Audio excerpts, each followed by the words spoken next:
अस्सलाम वालेकुम स्टूडेंट्स, कैसे हैं आप सब लोग? खैरियत से हैं?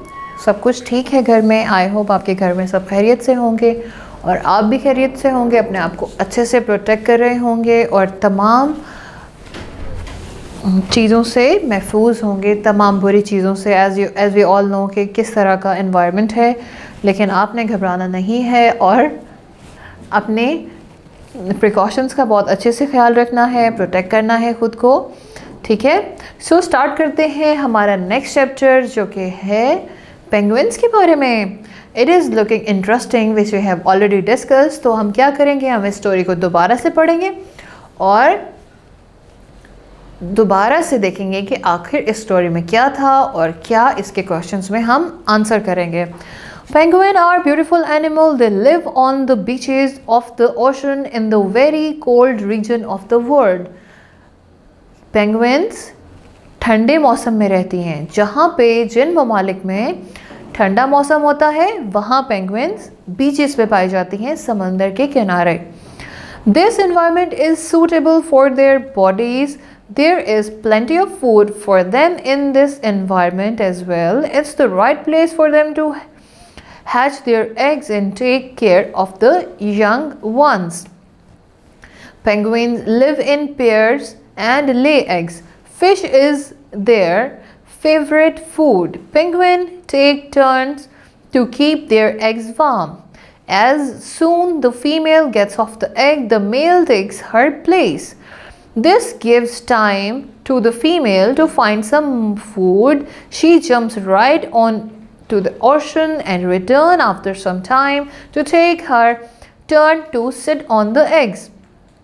This time the male jumps straight into the ocean and return after eating some fishes. Unfortunately, humans have changed this environment. Our fishing near the beach has made it difficult for the penguin to find food. Now they have to go very far into the ocean to find the same amount of food that they were able to locate near their homes in the past. Researchers have discovered that now penguins go 40 kilometers further than they have even been to find fish. Okay, इन दो paragraphs में हमने क्या पढ़ा है? Penguins जो है एक तो ठंडे मौसम में खुश रहती हैं, ज़्यादा लाइफ उनकी वहाँ पे होती है।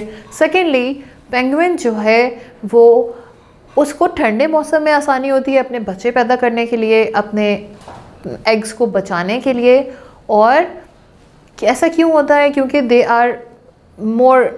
Feel more good in cold environment. ठीक है। सेकेंडली पेंगुइन जो है वो अपने अंडे पे जब तक बैठती है तो आपके ख्याल में वो खाना कैसे खाती होगी? ऑब्वियसली उसका मेल पार्टनर साथ होता है। जब उसको खाना खाना होता है तो उसका मेल पार्टनर जो है वो अंडे के ऊपर बैठ जाता है और पेंगुइन जो है खाना खाने के लिए समुंदर में चली जाती है और वहाँ से वो फिशेस खाना खा के पेट भर के आ जाती है। इसी तरीके से जब मेल को खाना होता है तो पेंगुइन जो है वो एग्स को प्रोटेक्ट करती है। ओके, उनका फेवरेट फूड क्या है? पेंगुइन्स का फेवरेट फूड है जी फिश, और they love to eat fishes, they love to jump in the oceans as well. अच्छा, अब आगे क्या है? आगे एक प्रॉब्लम है। प्रॉब्लम ये है कि हम इंसानों ने इन्वायरमेंट को थोड़ा सा ख़राब कर दिया है। हमारी फ़िशिंग जो है वो बीच के करीब नहीं मिलती हैं बिकॉज़ ज़्यादातर लोग जो है वो मछली पकड़ते हैं, मछली खाते हैं, तो पेंगुइन्स के लिए थोड़ा सा प्रॉब्लम हो जाता है। अब क्या है कि पेंगुइन्स जो है 40 किलोमीटर और ज़्यादा दूर चली गई हैं just to live and just to find their fish they have to move so far. क्या है जी? To imagine what it means for penguin, imagine a bakery near your house where you always go to buy bread. This bakery is important for your neighborhood as it's the only place where you can buy things like butter and bread. Then one day the bakery moves 10 miles away from your house. That leaves you with no choice except to walk that far to get the bread. Imagine walking 20 kilometers back and forth to fetch your food items. अब क्या समझ में आया है आपको? For example आपके घर के करीब एक बेकरी है, ठीक है, आपके लिए कितना कन्वीनियंट होगा, आप वहाँ से जाएं, डेली बेसिस पे ब्रेकफास्ट लेकर आएँ, एग्स लेकर आएँ, अगर आपको किसी और चीज़ की ज़रूरत है, से for example just for baking kind stuff, आपको वो मिल जाएंगी। लेकिन अगर बेकरी बहुत दूर चली जाएगी तो आप क्या करेंगे? ऑब्वियसली आपकी लाइफ में प्रॉब्लम आएंगे, आपको अपनी गाड़ी तैयार करनी होगी, फिर आपको जाना होगा, फिर आपको वापस आना होगा, प्लस आपको पेट्रोल चाहिए होगा आने जाने के लिए। So it is very difficult for penguin as well कि अगर वो फ़िश खाती हैं, फ़िश उनका फूड है और करीब करीब के बीचेस पे फ़िशर्स जो हैं वो फ़िश ले लेते हैं, तो क्या है, या इन्वायरमेंट ऐसा है कि फ़िशेस वहाँ पे नहीं रहती हैं, बहुत डीप वाटर में रहती हैं, तो पेंगुइन्स को बहुत ज़्यादा ट्रैवल करना पड़ता है just to be alive. Same thing is happening to the penguins. Now they can't find food where they always had for million of years. अब उनको खाना नहीं मिलता है जो कि उनको पहले मिलता था.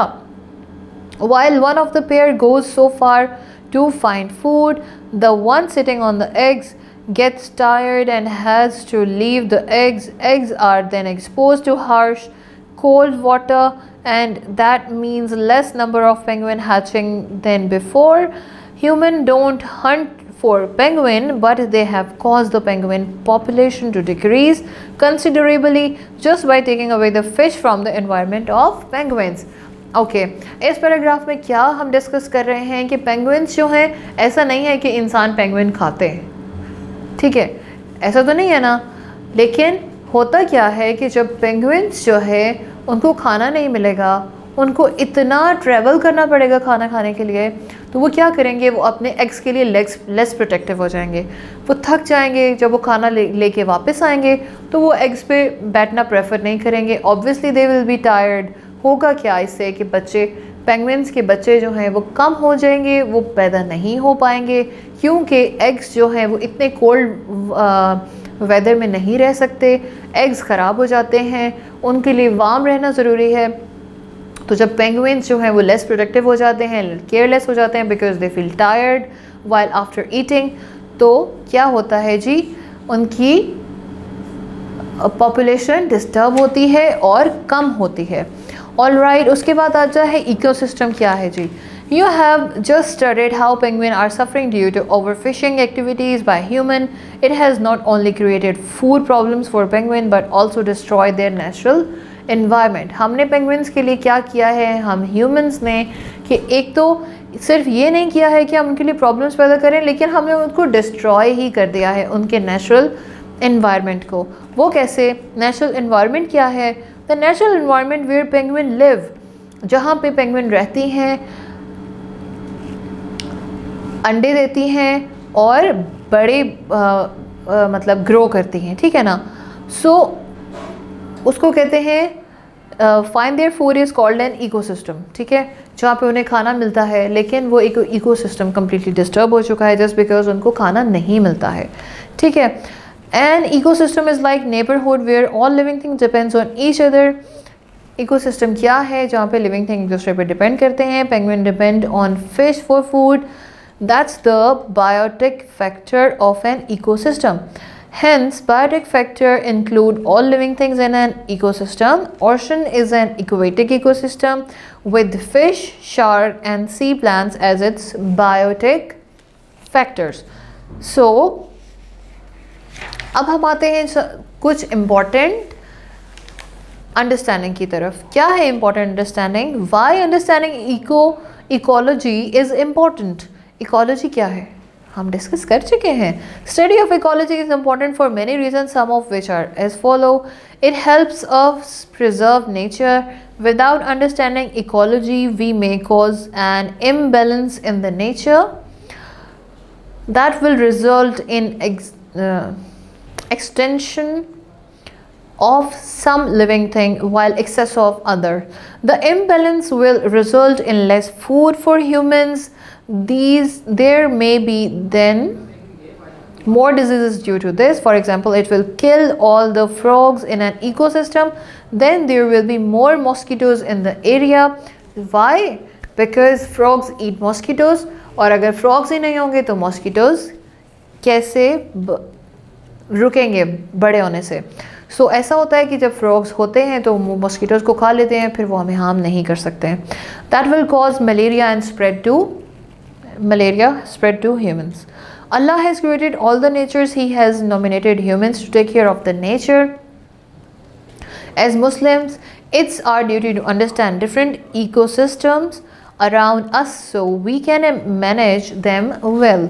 So this is the today's class. I hope आपको अपना सारा फैसला चैप्टर रिवाइज हो गया होगा. I will see you in the next class इंशाल्लाह. तब तक के लिए अल्लाह हाफिज़.